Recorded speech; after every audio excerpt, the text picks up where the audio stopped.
أعوذ بالله السميع العليم من الشيطان اللعين الرجيم بسم الله الرحمن الرحيم الحمد لله الذي كما هو أهله والصلاة والسلام على خير خلقه محمد المصطفى نخبة الأنبياء خاتم النبيين صلوات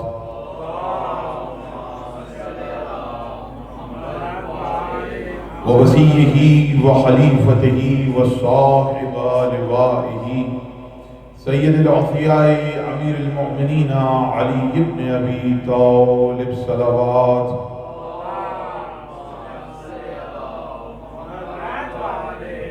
وعترته الطيبين الطاهرين المعصومين المظلومين ولعن الله على أعدائهم أجمعين أما بعد فقد قال الله تبارك وتعالى في القرآن المبين بسم الله الرحمن الرحيم والله يعصمك من الناس صلوات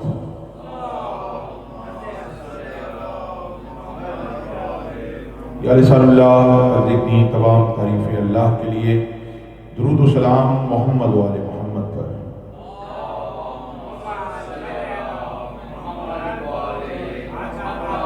عشر سجادیہ پانچویں مجلس آپ حضرات سماعت فرما رہے ہیں۔ موضوع ہے قرآن کریم اور فضائل مولا علی علیہ السلام۔ جیسا کہ پچھلی تقریروں میں عرض کیا اور قرآن سے میں نے آپ کے سامنے آیت پڑھی، ایک تقریر آسمان کے موضوع پر ہوئی جس میں اللہ نے قرآنی آیت میں مولا علی کو آسمان قرار دیا، اور اس کے بعد پھر کل کی تقریر جو کہ اللہ نے قرآن میں آیت القاری مفتاح کے موضوع پر اور دروازے کے کھولنے کی بات ہوئی۔ آپ کے سامنے میں نے قرآن کی آیت پڑھی جس میں پروردگار نے ارشاد فرمایا جنات عدن مفتحۃ لہم الابواب، یہ جنات عدن ہے مفتحۃ لہم الابواب جو ہم نے مومنین کے لیے کھولے رکھی۔ کل کی تقریر میں آپ کے سامنے میں نے بتایا کہ جنت کی چابی کا نام علی ابن ابی طالب ہے، یقیناً آپ کے اذہان میں موجود ہوگی۔ اس پہ میں نے آیتیں بھی پیش کی اور روایتیں بھی پیش کی کہ جنت کی چابی کا نام ہی علی ہے۔ علی کے سر پہ جو تاج پہنایا جائے گا اس تاج کی سطروں میں لکھا ہوگا علی لا الہ الا اللہ محمد الرسول اللہ علی مفتاح الجنہ، علی جنت کی چابی ہے۔ تو یہ بات ذہن میں رکھیے، عجیب بات ہے، کل تقریر ہم نے کی کہ جنت کی چابی علی ابن ابی طالب ہیں، لیکن آج اسی سے ایک رخ آپ کی خدمت میں پیش کر رہا ہوں۔ علی صرف چابی نہیں ہے، دروازہ بھی علی ہے۔ صرف چابی نہیں، یہ تو ہم سنتے رہتے ہیں، جنت کا دروازہ بھی علی ہے۔ جنت کیا؟ اللہ کا دروازہ، رسول کا دروازہ، شہر علم کا دروازہ، معرفت کا دروازہ، مودت کا دروازہ، علم کا دروازہ، شجاعت کا دروازہ علی ابن ابی طالب، اور حاجتوں کا دروازہ علی ہے، دروازہ ہی علی ہے۔ اور ظاہر سی بات ہے جنت چونکہ اللہ سے ملاقات کا نام ہے تو باب اللہ بھی تو علی ہے، اور صرف علی نہیں ہے، تمام ائمہ ہمارے ابواب اللہ ہیں، اللہ کے ابواب، اللہ تک پہنچنے کے ابواب۔ اب دیکھیے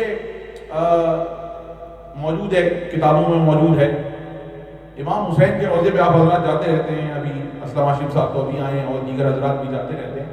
امام حسین کے روضے کے کتنے دروازے ہیں؟ تقریباً 8، مولا حسین جو اس پہ سب پہ لکھا ہوا ہے. اور جنت کے بھی 8 دروازے,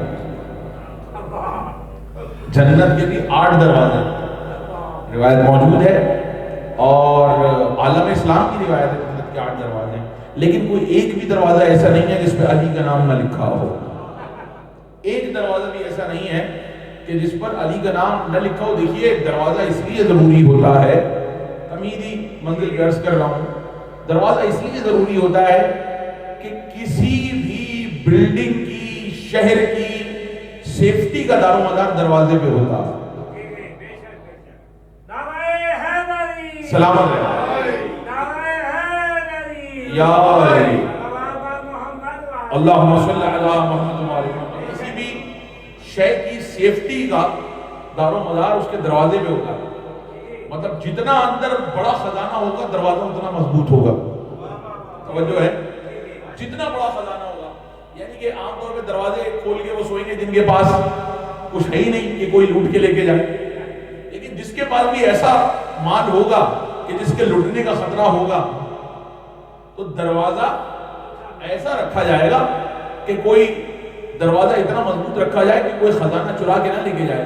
اس لیے بڑے بڑے محلوں کے دروازے بڑے بڑے ہوا کرتے تھے. کل میں مثال پیش کر چکا ہوں, آپ کے قریب میں فورٹ ہیں, خوب سارے ہیں, آپ جا کے ان کا دروازہ دیکھ سکتے ہیں کیسے ہوتے ہیں دروازے کہ اس کو کوئی توڑ نہ سکے, نہ اس تک کوئی پہنچ سکے, اور پہنچ بھی جائے تو ٹوٹ نہ سکے, مضبوطی ہو, کیونکہ اندر خزانہ ہے. جس نے دروازہ کھول لیا, دروازے کو کھولنے کو میں آپ کو سمجھا چکا ہوں, دروازے کے کھولنے کو کہتے ہیں فتح کرنا, اور جو چابی ہوتی ہے اسے کہتے ہیں مفتاح, جس سے فتح کیا جائے. ٹھیک ہے, اور جو کھول رہا ہے وہ فاتح, اور اگر مؤنث ہو تو فاتحہ. اب میں کیا کروں, مولا علی کا ایک نام فاتح ہے اور جناب سیدہ کا لقب فاتحہ ہے. بات پہنچ رہی ہے؟ یہ بات بھی اپنے ذہن میں محفوظ رکھیے گا. کل کی تقریر میں عرض کر چکا ہوں, یہ سمجھ گئے. اور کھولنے کے عمل کو, اوپننگ کو افتتاح کہا جاتا ہے. یہ بات میں آپ کو بتا چکا ہوں. لیکن دار و مدار تو دروازے پہ ہے نا. دروازہ کھل گیا, سب کچھ اوپن ہو گیا, اب اندر کیا ہے وہ سب کے لیے باہر نظر آ رہا ہے. اللہ نے کہا تھا, اب سوال یہ ہے, دروازہ اس شے کا ہوتا ہے جہاں اندر کچھ موجود ہو, فزیکل, فزیکل چیز, جو شے نظر نہیں آتی اس کو تو کوئی نہیں لوٹ سکتا, اسے تو کوئی نہیں لے سکتا. سوال میں ہاتھ جوڑ کے پروردگار کی شان میں کروں گا, پروردگار تو نہ جسم رکھتا ہے نہ جسمانیت رکھتا ہے, پھر تجھے دروازے کی کیا ضرورت ہے؟ اللہ کو دروازے کی کیا ضرورت ہے؟ شہر علم کو تو چلیے دروازہ چاہیے, دار حکمت کو تو دروازہ چاہیے, حکمت کے شہر کو دروازہ چاہیے, باب العلم چاہیے شہر علم کو. اللہ کو دروازے کی کیا ضرورت ہے؟ میں بڑا غور کرتا رہا, پھر حدیث نظر آئی, کنتو کنزن مخفیہ, میں چھپا ہوا خزانہ تھا. بات پہنچ رہی ہے؟ کیونکہ اللہ نے خزانے کا ذکر کر دیا, اس لیے خزانہ جہاں ہو وہاں پہ دروازہ ضروری ہے, اور جہاں دروازہ ہو وہاں پردہ ضروری ہے. دروازہ بھی تو پردہ کرتا ہے, اس لیے بڑے بڑے شہروں کے بڑے بڑے طاقتور دروازے بنائے جاتے تھے. کیوں بنائے جاتے تھے طاقتور دروازے؟ اس لیے بنائے جاتے تھے, بڑے شہروں کے بڑے دروازے. دیکھیے اس بات کو ذہن میں رکھیے گا, کیونکہ اگر دروازہ اوپن ہو گیا, فتح ہو گیا, تو پورا شہر فتح ہو گیا. بڑی بڑی دنیا کی لڑائیاں دروازوں پہ لڑی گئی ہیں. اگر دروازے پہ لڑائی ختم ہو گئی تو شہر فتح ہو گیا. اگر دروازے نے روک لیا تو شہر بادشاہ کے قابو میں رہتا ہے. بات پہنچ گئی؟ تمید اگر پہنچ جائے تو میں اپنی بات آسانی سے پہنچا سکوں گا. دروازہ روک کے رکھتا ہے دشمنوں کو باہر, کہ اندر کوئی خزانے تک اور بادشاہوں تک نہ پہنچ جائے. اللہ خزانہ تھا, محمد مصطفیٰ کو بادشاہ بنایا ہے. تو دروازہ اتنا مضبوط رکھا کہ کوئی توڑ کے اندر نہ آ جائے, کیونکہ جو آئے گا وہ پہنچ جائے گا محمد مصطفیٰ تک, وہ پہنچ جائے گا خزانے تک. تو اس لیے دروازہ مضبوط رکھا. اب ساری لڑائیاں دروازے پہ ہوں گی. بھائی توجہ کیجیے گا, لڑائیاں ساری دروازے پہ ہوں گی, باہر نہیں ہوں گی. اس لیے نہ لا الہ الا اللہ پہ لڑائی ہے, نہ محمد رسول اللہ پہ لڑائی ہے, ساری لڑائیاں علی ولی اللہ پہ ہوتی ہے.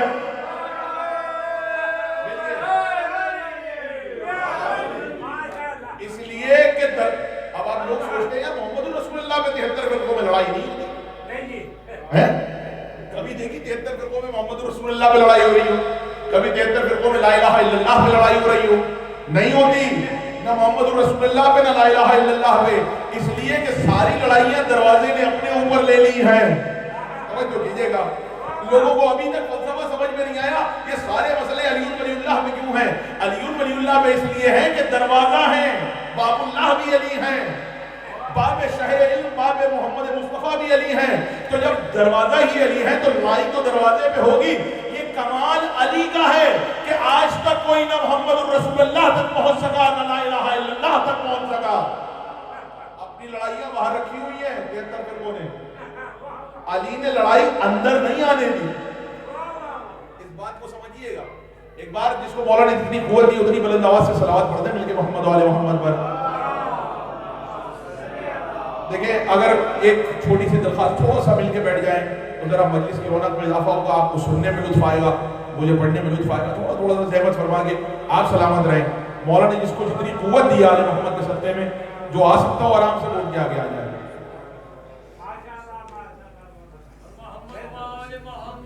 بہت شکریہ، آپ سلامت رہیں، پروردگار آپ کو طاقت عطا کرے۔ میں شکر گزار ہوں جیسے آپ دل جمعی سے مجھے سماعت فرما رہے ہیں۔ میں نے کیا کہا تھا، جملہ یاد رکھیے گا کہ ساری لڑائیاں دروازے پہ ہوئی۔ دروازہ اتنا مضبوط ہے کہ کوئی توڑ کر لڑائی، کوئی فتنہ، کوئی فساد محمد رسول اللہ تک نہیں پہنچ سکا۔ آپ لوگ کہتے ہیں علی نے علی ولی اللہ کے لیے تلوار کیوں نہیں اٹھائی؟ بھئی سوال یہی ہوتا ہے کہ علی نے لا الہ الا اللہ کے لیے تلوار اٹھائی، علی نے محمد رسول اللہ کے لیے تلوار اٹھائی۔ ایک روایت لا کے دکھا دو علی نے علی ولی اللہ کے لیے تلوار اٹھائی ہو۔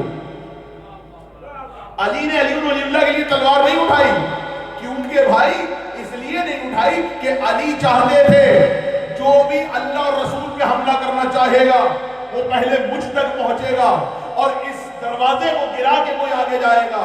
علی نے آج تک کبھی کسی کو اندر جانے نہیں دیا، ہمیشہ علی نے تلوار چلائی لا الہ الا اللہ کے لیے، محمد الرسول اللہ کے لیے، دونوں کو سیف کیا اور ساری لڑائیاں علی اپنے اوپر لیتے رہے۔ اب اللہ اور رسول تو دیکھ رہے تھے نا، لڑائی ہماری ہے، لڑ علی رہے ہیں۔ توجہ کیجئے گا، بولو تاکہ پہچانے جاؤ۔ اللہ اور رسول تو جانتے ہیں لڑائی ہماری ہے، لڑ کون رہا ہے؟ علی۔ حملہ ہم پہ ہو رہا ہے، جھیل کون رہا ہے؟ علی۔ تو اب رسول اللہ نے کہہ دیا، توجہ کیجئے گا، اور خالی علی نہیں، علی کے آگے ایک اور ڈھال ہے، اس ڈھال کا نام فاطمہ الزہرا ہے۔ کچھ کہہ رہا ہوں، اس دروازے کے آگے جو ڈھال ہے مجھے نہیں معلوم آپ نے یہ جملہ کیسے سنا ہے، آپ معرفت کی اس بلندی پہ پہنچے کہ نہیں پہنچے۔ علی ولی اللہ دروازہ ہے، اس دروازے کے آگے جو ڈھال ہے اسے فاطمہ الزہرا کہا جاتا ہے۔ توجہ کیجئے گا، وہ ڈھال علی کی حفاظت کر رہی ہے۔ اب اللہ اور رسول تو دیکھ رہے ہیں نا کہ بھائی پہلے سیدہ کی ڈھال ہے، پھر باب ہے، باب اللہ اور باب رسول، اور پھر محمد رسول اللہ اور پھر لا الہ الا اللہ ہے۔ تو اب رسول اللہ نے کہہ دیا جس نے فاطمہ کو غضبناک کیا اس نے مجھے غضبناک کیا، جس نے مجھے غضبناک کیا اس نے اللہ کو غضبناک کیا۔ اور پھر رسول اللہ کو معلوم تھا ساری لڑائیاں تو علی جھیل رہے ہیں، تو رسول اللہ نے حدیث ارشاد فرمائی، من سب علی، جس نے علی کو برا بھلا کہا، فقد سبنی، اس نے مجھ کو برا بھلا کہا، اور جس نے مجھ کو برا بھلا کہا اس نے اللہ کو برا بھلا کہا۔ بات سمجھ رہی ہے؟ دیکھیے مولا علی، اللہ اکبر۔ اگر آپ بلند آواز سے صلوات پڑھیں تو ایک حدیث آپ کی گوش گزار کریں۔ رسول نے کیا ارشاد فرمایا؟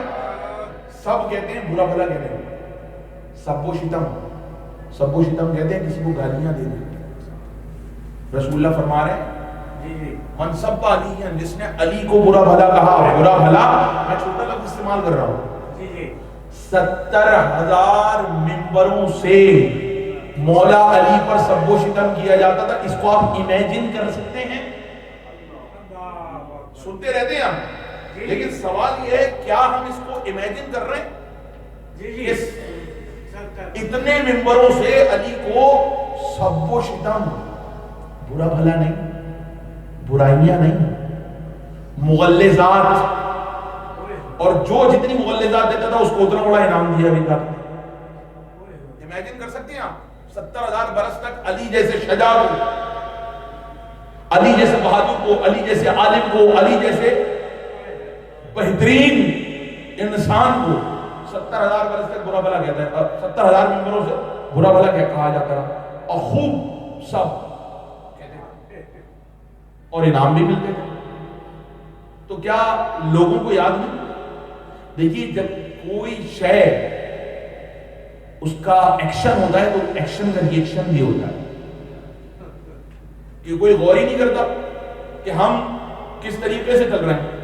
ہم اگر ذکر مجلسوں میں علی کا زیادہ کر رہے ہیں، رسول نے کہا کہ ذکر و علی عبادت، علی کا ذکر کرو، علی کا ذکر عبادت ہے۔ رسول اللہ نے ارشاد فرمایا کہ زینوا مجالسکم بذکر علی ابن ابی طالب، رسول اللہ یہ بھی کہہ سکتے تھے میرے ذکر سے زینت دو، رسول اللہ کہہ سکتے تھے اللہ کے ذکر سے زینت دو، علی کا ذکر زینت کیوں بنایا؟ اس لیے کہ رسول کو معلوم تھا علی پر تبرہ کیا جائے گا، علی پر سب کو شتم کیا جائے گا، اس لیے رسول اللہ نے علی کے ذکر کو زینت قرار دے دیا۔ یعنی ادھر وہ علی کی برائی کریں، تم جب بھی جمع ہو 3 یا 3 سے زیادہ لوگ یا 2 لوگ جمع ہو کے علی کے فضائل بیان کیا کرو۔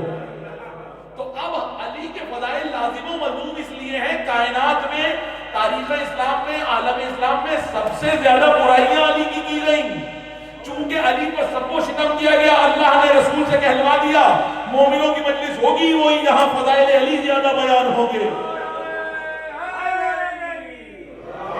اور پھر ایک اور حدیث سنا رہا ہوں اسی سے جڑی ہوئی حدیث، رسول اللہ نے ارشاد فرمایا عالم اسلام کی کتابوں میں، توجہ کیجئے گا، لا تسبوا علیًا، دیکھو علی پر سب کو شتم نہ کرنا، لا تسبوا علیًا۔ کاش حدیث یہاں تک رک جاتی، حدیث آگے بڑھ گئی اور مجھے نہیں معلوم آپ کس کیف میں آگے حدیث سنیں گے جو میں آپ کو پیش کرنے آ رہا ہوں۔ توفیق طور پہ لا تسبوا علیًا انہ ممسوس فی ذات اللہ، علی کو برا بھلا مت کہنا، کیوں؟ انہ ممسوس فی ذات اللہ، اس کا مصدر بنتا ہے مس، یہ میرا ہاتھ اس مائک سے مس ہوا، یہ کہلائے گا مس، ٹھیک ہے؟ ہٹا لیا مس الگ ہو گیا، اسے کہتے ہیں کسی شے کو مس کرنا، علم کو آپ مس کرتے ہیں، چیزوں کو مس کرتے ہیں، یہ لفظ ہے ممسوس۔ ممسوس یہ مائک اس سے مس نہیں ہے، مس ہوا ہوا، دیکھیے گا یہ مس ہے، یہ الگ کر دیا میں نے، مس تھا الگ کر دیا، یہ الگ ہو گیا، یہ ہے مس۔ ممسوس کا لفظ سنیے کہ ممسوس کا لفظ استعمال کیسے ہوتا ہے۔ ممسوس کا لفظ، صلوات پڑھیں مل کے محمد والے محمد، ممسوس کا لفظ، یہ چادر دیوار پر مس ہوئی بھی ہے، اس کو آپ الگ کریں گے آرام سے ہو جائے گی، لیکن یہ جو بلڈنگ کا مٹیریل ہے یہ ایک دوسرے میں ممسوس ہو چکا ہے، اس کو الگ کرنا چاہیں گے تو الگ نہیں ہوگا۔ رسول نے فرمایا علی کو برا بھلا نہ کہنا، یہ ذات اللہ میں ممسوس ہے۔ علی فنا فی اللہ ہے۔ اب آپ کہیں گے تو بڑی بات کر دی، علی فنا فی اللہ ہے، کیوں؟ حیرت کی بات کیا ہے؟ رسول نے تو فرمایا ہے علی کی آنکھیں عین اللہ ہیں، علی کی زبان لسان اللہ ہے، علی کا چہرہ وجہ اللہ ہے، علی کے کان اذن اللہ ہے، علی کے ہاتھ ید اللہ ہے، پہلو جنب اللہ ہے۔ بات پہنچ رہی ہے؟ تو بھائی آپ ید اللہ کی برائی کریں گے تو کس کی برائی سمجھی جائے گی؟ بولو تاکہ پہچانے جائے۔ ید اللہ کی برائی اللہ کی برائی، جس نے ید اللہ کے بارے میں کوئی گستاخی کی اس نے اللہ کی گستاخی کی۔ تو بات کو سمجھتے جائیں۔ اب میں نے آپ کے سامنے کیا عرض کیا؟ میں نے قرآن کی آیت پڑھی ہے، اللہ کہہ رہا ہے قرآن میں، بسم اللہ الرحمن الرحیم، یا ایھا الرسول بلغ ما انزل الیک من ربک وان لم تفعل فما بلغت رسالتہ، اے رسول کو پہنچا دو جو ہم نے تم کو پہنچانے کو کہا ہے، جو تم پر نازل کیا، وان لم تفعل، اگر یہ نہیں کیا، فما بلغت رسالتہ، تو تم نے کوئی رسالت کا کام ہی انجام نہیں دیا۔ اور پھر اگلی آیت یہ تو آپ نے سنی ہوئی، واللہ یعصمک من الناس، اللہ تمہیں انسانوں کی شر سے بچائے گا۔ تو بولو تاکہ پہچانے جاؤ۔ عجیب آیت ہے، شروع کا حصہ آپ نے سن رکھا، یہ بھی سن رکھا ہوگا، واللہ یعصمک من الناس، اللہ تمہیں انسانوں کے شر سے بچائے گا۔ پروردگار تیرا رسول ہے، انسانوں کی شر سے تو ہی بچائے گا۔ اللہ کہہ رہا ہے کیا کہہ رہا ہے پروردگار؟ اللہ تمہیں بچائے گا. اللہ کہہ رہا ہے اللہ تمہیں بچائے گا. اور خیبر میں جب 40 دن تک در فتح نہیں ہوا تو رسول کو کہا نادے علی مظہر لجائے. بولو تاکہ پہچانے جاؤ. رسول کو کہہ رہے ہیں نادے علی مظہر لجائے. پکارو، ندا دو اس کو جو مظہر لجائے گئے. عربی زبان میں 3 لفظ ہیں. ایک لفظ ہے صدا، صدا ایک ہے دعا، ایک ہے ندا. تینوں ایک ہی لفظ ہے. فرق سمجھ لیجیے. دعا میں ہلکے سے بھی کر سکتا ہوں، ایسے بھی کر سکتا ہوں سرگوشی، اور دعا ایسے بھی کر سکتا ہوں اللہم افتح لی ابواب رحمتک. دعا ہلکے سے بھی کر سکتا ہوں، دعا زور سے بھی کر سکتا ہوں. صدا کسی کو ہلکے سے بھی دے سکتا ہوں، زور سے بھی دے سکتا ہوں. توجہ ہے کہ نہیں ہے؟ تینوں لفظ ملتے جلتے ہوئے لفظ ہیں. تینوں لفظ الگ الگ نہیں ہیں. تینوں کا ایک مفہوم ہے تقریباً.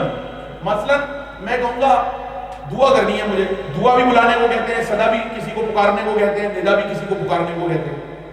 میں نے کہا دعا میں ہلکے سے بھی کر سکتا ہوں. اے اللہ ہم پر رحم فرما دے. یہ ہلکے سے دعا ہوگی. زور سے کہہ دیا، زور سے میں نے کہا اے اللہ ہم پر رحم فرما، یہ بھی دعا ہے. میں نے صدا دی، میں نے ہلکے سے کہا آصف شاہ صاحب، یہ بھی صدا ہے. اور میں نے زور سے کہا آصف شاہ صاحب، یہ بھی صدا ہے. لیکن ندا کا لفظ ہمیشہ زور سے پکارنے کے لیے استعمال ہوتا ہے. توجہ کیجئے گا، ندا ہلکے سے نہیں جاتی. حالانکہ دیکھیں ندا بھی ہلکے دی جاتی ہے. اب مجھے نہیں معلوم آپ کیسے سنیں گے. قرآن میں ایک لفظ ہے، عام طور میں یہی کہا جاتا ہے ندا زور سے دی جاتی ہے، لیکن کبھی کبھی ندا دل سے بھی دی جاتی ہے. توجہ کیجئے گا، دل سے بھی ندا دی جاتی ہے. بس فرق یہ ہے دل کی ندا وہاں تک پہنچتی ہے. توجہ کیجئے گا، دل کی ندا. قرآن میں ایک لفظ ہے نداء خفیہ، اس نے ہمیں چپکے چپکے پکارا، اس نے ہمیں چپکے چپکے ندا دی. لیکن اگر کہیں بڑے مجمع میں کہا جائے تو کہا جائے گا ندا زور سے دو، زور سے بلاؤ. اللہ نے یہ نہیں کہا کہ علی کے لیے دعا کرو، اے حبیب ہاتھ اٹھا کے دعا کرو، یہ نہیں کہا، بلکہ زور سے کہا نام علی مظہر لجائے، علی کو زور سے پکارو. زور سے صدا دو علی کو. اب سمجھ میں آیا علی کو زور سے پکارنا. دیکھیے ابھی مجمع میں کوئی نعرہ لگایا، نعرہ تکبیر، نعرہ رسالت، نعرہ حیدری لگائے کوئی؟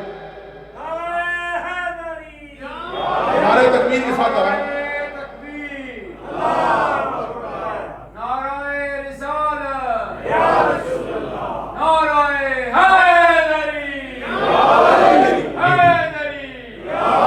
یہ کیا ہوا؟ نعرہ تکبیر بھی ہلکے سے لگایا، آپ نے ہلکے سے جواب دیا. نعرہ رسالت کا ہلکے سے لگایا، ہلکے سے جواب دیا. اور نعرہ حیدری لگانے کے لیے ہاتھ اٹھا لیے، زور سے انہوں نے بھی زور سے لگایا، آپ نے بھی زور سے جواب دیا. کیوں بھائی؟ یہ کیوں کیا آپ؟ تینوں کا برابر آواز میں جواب کیوں نہیں دیا؟ توجہ کیجئے گا، برابر آواز میں جواب اس لیے نہیں دیا کہ اللہ نے دعا مانگنے کے لیے کہا ہے ہلکے سے پکارو، زور سے پکارو، تمہاری مرضی. لیکن خیبر کے میدان میں رسول اللہ نے علی کو ندا دی تھی. اب آپ کہیں گے صلی اللہ علیہ وسلم کہاں لکھا ہے کہ زور سے پکارا تھا؟ مجھے نہیں معلوم کیسے سنے گے جملہ، لیکن ذمہ داری سے کہہ رہا ہوں علی خیبر میں تھے ہی نہیں. علی تو مدینہ میں تھے.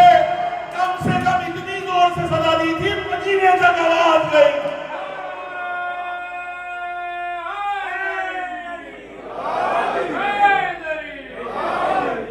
اور علی کہاں سے چل دیے؟ جیو بیٹا،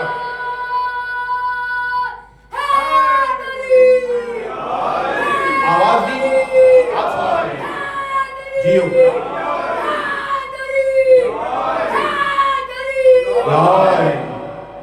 سلامت رہو.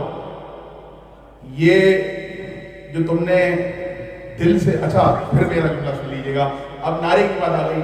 نعرہ تکبیر گلے سے لگا سکتے ہیں آپ. بولو تاکہ پہچانے جاؤ پیچھے والے میرے دوست. دیکھیں جو لوگ کلام پڑھتے ہیں، جو دوہے پڑھتے ہیں، جو منقبتیں پڑھتے ہیں، ان کے لیے تحفہ ہے. آپ نعرہ تکبیر گلے سے لگا سکتے ہیں. نعرہ تکبیر گلے سے آواز نکالی، نعرہ رسالت گلے سے آواز نکالی میں نے. لیکن مومن جب نعرہ حیدری لگا، نعرہ حیدری آواز گلے سے نہیں آتی، دل سے آتی ہے.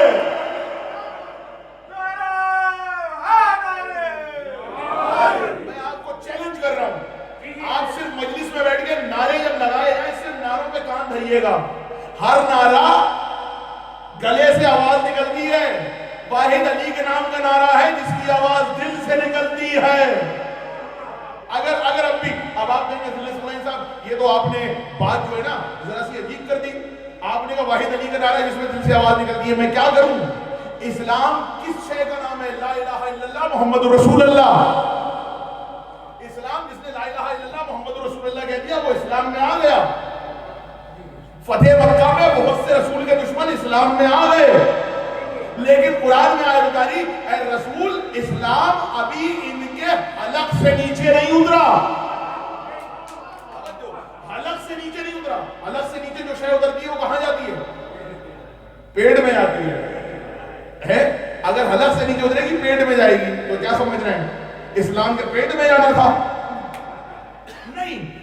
لا الہ الا اللہ محمد رسول اللہ زبانوں سے کہہ دیا، لیکن اللہ قرآن میں کہہ رہا ہے ان کے حلق سے نیچے نہیں اترا. حلق سے نیچے ہوتا ہے دل. جب اسلام یہاں سے یہاں پہ آ جائے تو وہ ایمان بن جاتا ہے. جب اسلام گلے سے نیچے اتر جائے حلق سے نیچے تو وہ دل میں آئے گا، اور حلق سے نیچے آئے گا یہاں پہ جیسے ہی پہنچے گا. یہاں پہ تھا اسلام، یہ زبان پہ تھا اسلام، توجہ کیجئے گا. یہاں سے چلا اور یہاں سے دل میں آ گیا. یہاں پہ اسلام تھا، یہاں آتے ہی ایمان بن گیا. بات پہنچ رہی ہے؟ ذرا بولتے جائیے جس سے بات بن رہی ہے. یہاں پہ اسلام تھا، یہاں آتے ہی کیا بنا؟ پیچھے والے بولے یہاں پہ اسلام تھا، لا الہ الا اللہ محمد رسول اللہ. جیسے یہاں پہ پہنچا فوراً علی ولی اللہ، اور یہاں پہ پہنچتے ہی وہ بن گیا ایمان. یہاں پہ اسلام، یہاں پہ ایمان. تو میں نے یہی تو کہا ہے، نعرہ تکبیر لوگ گلے سے لگاتے ہیں، نعرہ رسالت گلے سے لگاتے ہیں، نعرہ حیدری دل سے لگایا جاتا ہے.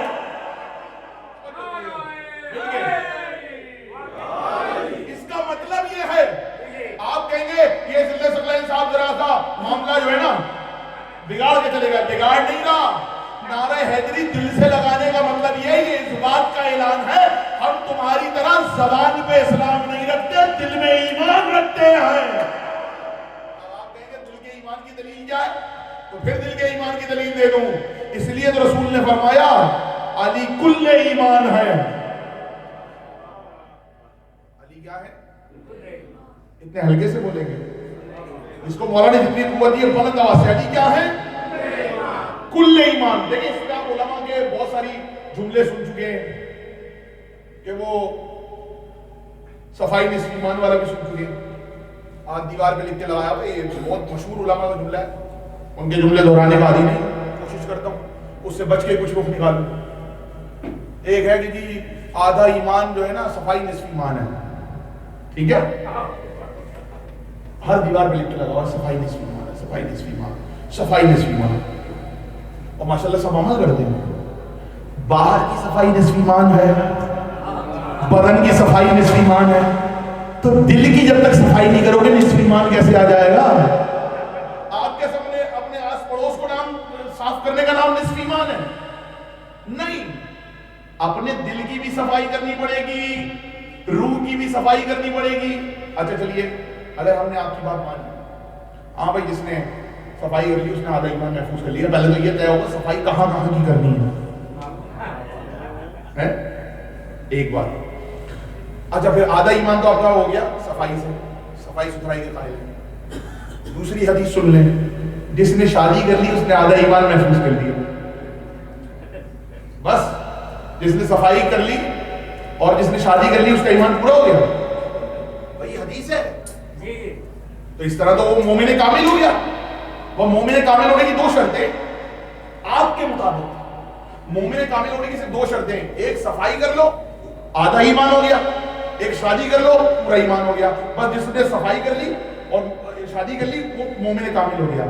جی نہیں، ذمہ داری سے ممبر پہ کچھ کہنے کا عادی ہوں. اسی لیے رسول اللہ کو پتا تھا کہ حدیثوں میں کیا ملاوٹ کی جائے گی. بولو تاکہ پہچانے جاؤ.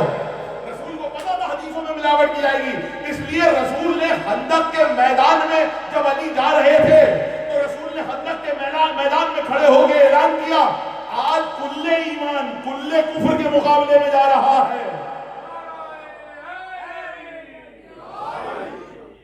آپ دیکھیں کل ایمان میں تو بات کر رہا ہوں, کل کفر میں بھی یقین کیجئے پوری تقریر ہو سکتی ہے, اور میں ذمہ داری سے بات کرنے کا عادی ہوں.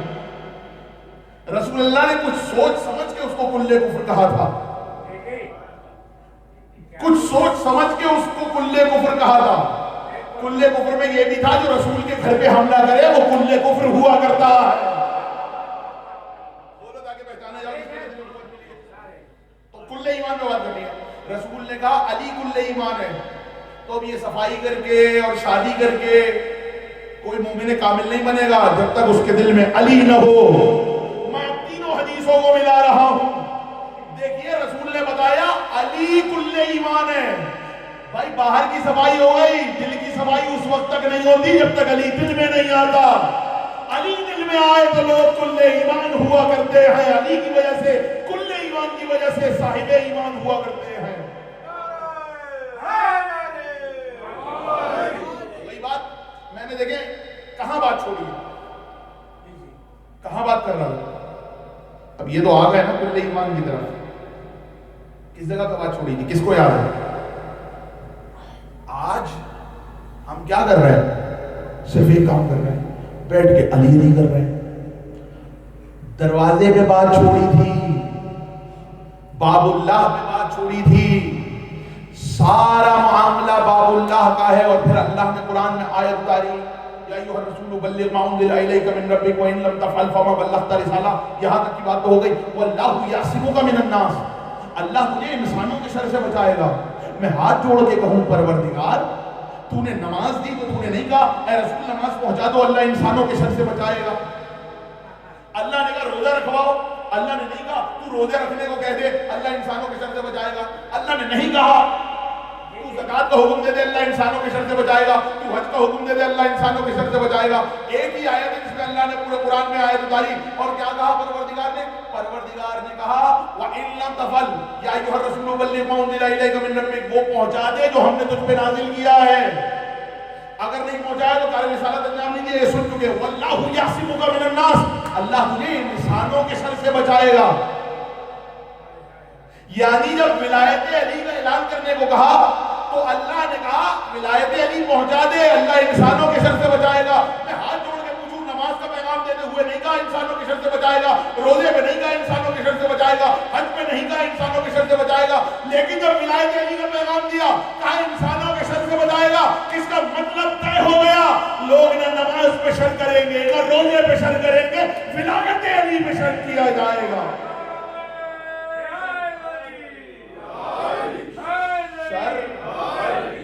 شر ولایت علی پہ کیا جائے گا.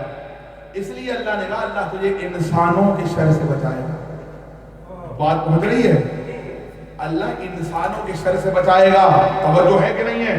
دیکھیے وقت کم ہے اور بات کو کامل کرنا ہے. یہ ہم اس پہ بحثیں ہو رہی ہیں جی وہ جناب مسلم بن عقیل معصوم تھے کہ نہیں تھے, ہو رہی ہیں بحثیں کہ نہیں ہو رہی ہیں؟ اس پہ بحثیں ہو رہی ہیں مولا عباس معصوم تھے کہ نہیں تھے. اس پہ بحثیں ہو رہی ہیں کہ مولا علی کی دختران بیٹیاں شہزادی صلوات اللہ علیہ معصومہ تھیں کہ نہیں تھیں.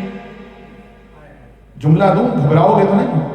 تو کہنے لگے 14 معصوم ہوتے ہیں اور کوئی معصوم نہیں ہوتا.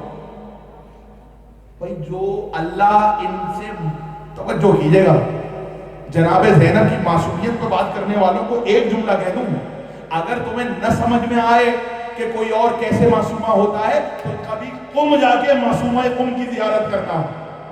توجہ کیجئے گا, جب امام علی رضا کی بہن معصومہ ہو سکتی ہے تو حسین کی بہن جس نے امامت کو بچایا ہے, توجہ ہے کہ نہیں, اس کی عظمت میں کوئی کمی ہو سکتی ہے؟ میں اس سے آگے کی بات کہنے آ رہا ہوں. انبیاء معصوم, 14 معصومین تو معصوم ہیں, ان کی وجہ سے سب کو عصمت ملی ہے. پتہ نہیں کیسے آپ نے میرا جملہ سنا ہے. دیکھیں ایمان والے ہم بھی ہیں، اور قرآن میں جہاں جہاں یا ایھا الذین آمنوا آیا وہاں پہ ان کے سردار کون ہے؟ علی ہے۔ وہ بھی ایمان والے، ہم بھی ایمان والے، تو کیا برابر ہو گئے؟ نہیں، فرق ہے۔ وہ ہمیں ایمان دینے والے، ہم ایمان لانے والے۔ تو معصوموں کی عصمت اور انبیاء اور فرشتوں کی عصمت کا مطلب سمجھیں تاکہ بات واضح ہو جائے۔ ان کے صدقے میں نبیوں کو اور فرشتوں کو عصمت ملی ہے۔ جبریل، فرشتے اور انبیاء ان کے چہاردہ معصومین کے صدقے میں معصوم بنے ہیں۔ بات پہنچ گئی؟ اب جملہ کہوں مجھے نہیں معلوم آپ کیسے پریشان ہوں گے اور کیسے گھبرائیں گے۔ اللہ نے کہا ہے واللہ یعصمک من الناس، اللہ تمہیں انسانوں کے شر سے بچائے گا۔ بچانے کو کہتے ہیں جو بچانے والا ہو۔ کوئی ادھر جا رہا ہو، بیدار ہیں؟ جملہ عرض کروں، مولا نے جس کو جتنی قوت دی اتنی بلند آواز سے صلوات پڑھ دیں، مل کے محمد والے محمد۔ توجہ کیجیے گا، یہاں سے کوئی جا رہا ہے اس طرف، میں نے کہا نہیں بھائی ادھر نہ جانا، ادھر ایک گڑھا ہوا ہے، میں نے اسے کوئی یوں پکڑا اور اس سے پہلے کہ وہ گڑھے پہ جاتا میں نے یوں پکڑ کے ایک طرف کر دیا۔ عربی زبان میں وہ جو گڑھے سے محفوظ رہا اس کو کہا جائے گا عصمت۔ توجہ کیجیے گا، عربی لغت کی روح سے۔ اور جو بچا رہا ہے اسے کہا جائے گا عاصم، اور جو بچ گیا اسے کہا جائے گا معصوم۔ بھائی میں اس سے اچھی آسان مثال نہیں دے سکتا۔ جو بچ گیا اسے کہا جائے گا معصوم۔ اس عمل کو جس سے وہ وہاں جانے سے محفوظ رہا اسے کہا جائے گا عصمت، بچانے والے کو کہا جائے گا عاصم۔ اب میں کیا کروں؟ اللہ کے ناموں میں ایک نام ہے عاصم، معصوم ہے چہاردہ معصومین، اور یہ ہے ان کی عصمت۔ اب مجھے نہیں معلوم کیسے سنیں گے، مولا علی کے القابات میں سے ایک لقب ہے اور امام کی زیارت کا جملہ بھی ہے، السلام علیکہ یا عصمت المومنین۔ بولو تاکہ پہچانے جاؤ، اے مومنین کی عصمت آپ پہ سلام ہو۔ تو اب سمجھ میں آیا، معصوموں کی عصمت کو چھوڑو، وہ تو بڑی بات ہے، ان کے اولاد کی عصمت تو بڑی بات ہے۔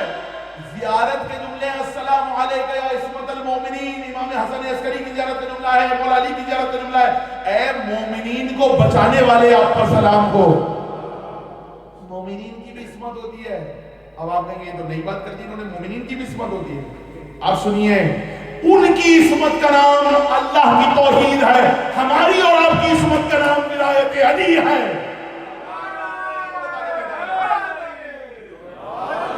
یہ ولایت علی ہے جو ہمیں گرنے سے بچا رہی ہے، یہ ولایت علی ہے جو ہمیں ڈوبنے سے بچا رہی ہے، یہ ولایت علی ہے جو ہمیں ٹھوکر کھانے سے بچا رہی ہے، یہ ولایت علی ہے جو ہمیں زندہ مرنے سے بچا رہی ہے، یہ ولایت علی ہے جو ہمیں رزق دے رہی ہے، یہ ولایت علی ہے جس کے صدقے میں ہم زندگی گزار رہے ہیں، یہ ولایت علی ہے جس کے صدقے میں سانسیں مل رہی ہیں، یہ ولایت علی ہے جس کے صدقے میں عقیدے بچے ہوئے ہیں، یہ ولایت علی ہے جس کے صدقے میں جہنم میں گرنے سے بچایا جائے گا۔ ولایت علی کا مطلب تو سمجھیے، کتنی بڑی شے ہے ولایت علی۔